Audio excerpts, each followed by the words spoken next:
Hello, today we are going to be talking about a webtoon canvas called Wicked Emerald.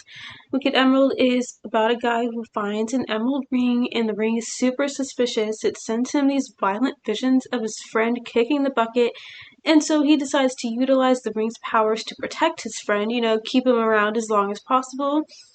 And the really good thing about this story is the author really took the time to give us the boys' relationship and time with it, which is great and super important since the whole point is Rio, that's his name, is trying to save his friend Haruto from a grisly end, even at the expense of his own sanity.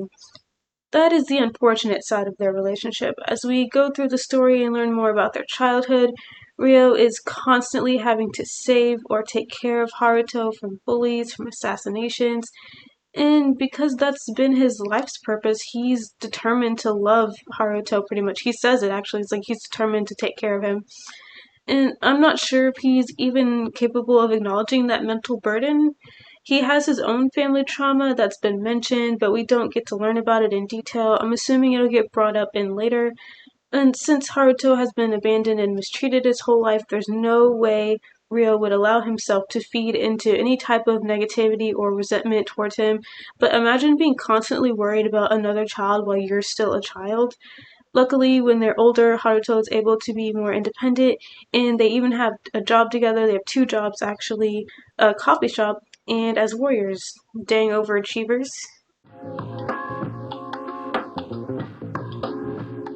Haruto is an interesting character for me. He starts out very wimpy as a child, even though we see him in the future, the present actually, the present in the prologue as a very confident and competent fighter.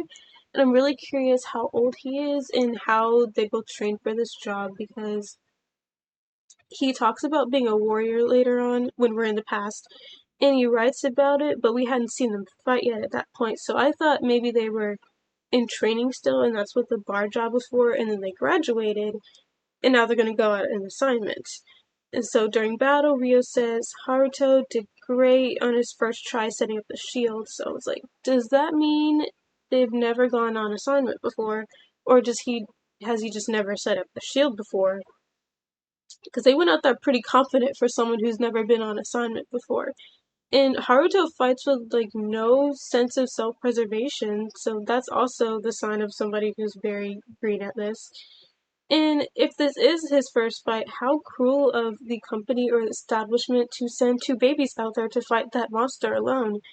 It tracks though, because everything that this comic tells us about the territory is terrible. So they're just letting people train their kids and then sending them out there to fight monsters. But it really makes you curious how he's going to turn into the person that is in the prologue because he is a completely different man. When introducing new ideas to the story and explaining old ones, be careful you aren't overwhelming the reader. When I see a new term or word that isn't typical English, I take a mental note of it because you wouldn't have added it if it wasn't important, and it's probably a pronoun that's gonna be attached to something later. But when you give me too many terms to take note of at a time, while there are also new characters getting introduced, it becomes a bit more difficult. My small brain gets confused. In Love Him Part 1, there's a blonde bully beating up Haruto, and she says some new words. Uraros, which I think is a family name or a class that Rio probably belongs to. Provincials, which seems to be the opposite class. Suspected higher class. The League could be bad guys, and Anomalies, which was spoken of earlier, but only with two characters with context. The readers didn't get context. We were like the person who sits at the bar and eavesdrops with other people. We didn't know what they were talking about, but we heard what they were saying. So the mysteries start to stack up. And this would have been a great opportunity to explain why there's a difference in the classes in the state of the kingdom. It's controversial that Rio helps Haruto, but what are the stakes? They're fighting and they're training and they must become warriors, but why? And because Blondie warned Haruto of becoming something bad, but I don't know what the bad is. Have other poor people become bad? Who set the precedence for this pattern that he's some sort of danger?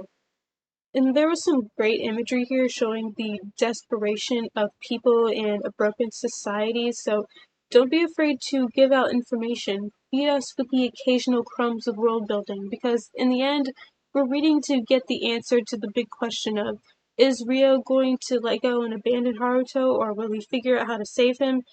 Even if every other mystery is solved, that one won't be as we build towards the ending. Something cool about this webcomic is the main story starts in the past. Usually when you're going to the past in the stories because of a flashback or something needs to be explained or you need a backstory. But in this case, we started in the present and then the actual storyline started in the past so we can build up to what's going on in the present so we can understand what all that conflict was about in the beginning chapters. So I thought that was cool. You don't see that too often. Something to watch out for and take note of when picking your font. If your comic is dialogue heavy, make sure your letters aren't too skinny. Keep the kerning wide if possible. The font was a struggle for me to read a bit on the computer. I started reading it on the computer and then I switched to my phone because I could hold it closer to my face. I think it's because of how little space there is between the words and because the letters themselves are very skinny. And I don't know how much trouble it would be to adjust it. Maybe some of the early chapters bubbles, maybe change it because we don't want readers skipping text when they see more than one sentence in a bubble. It might be important, so just something to look out for and maybe keep in mind in the future. And now this is a new section I'm adding to my videos. It's called the Nosy Reader section. And this is where you want to know about things that aren't really relevant to the plot, but you want to know because you want to know. Sometimes you want to know things. So, I want to know about the power system. Where do their superpowers come from? Who benefits from people having superpowers? Is it genetic? Who is in charge of these superpowered humans? What conflict has arisen because of this? These are not pressing because it is not the focus of the story, but I want to know so I can judge who's the best fighter. You know, you put characters in tiers after you know what their abilities are. That's one of my favorite hobbies. Well, that's all for today, folks. And if you're interested in hearing about some other Canvas webtoon that are currently available, you can click right over here on this playlist. See you next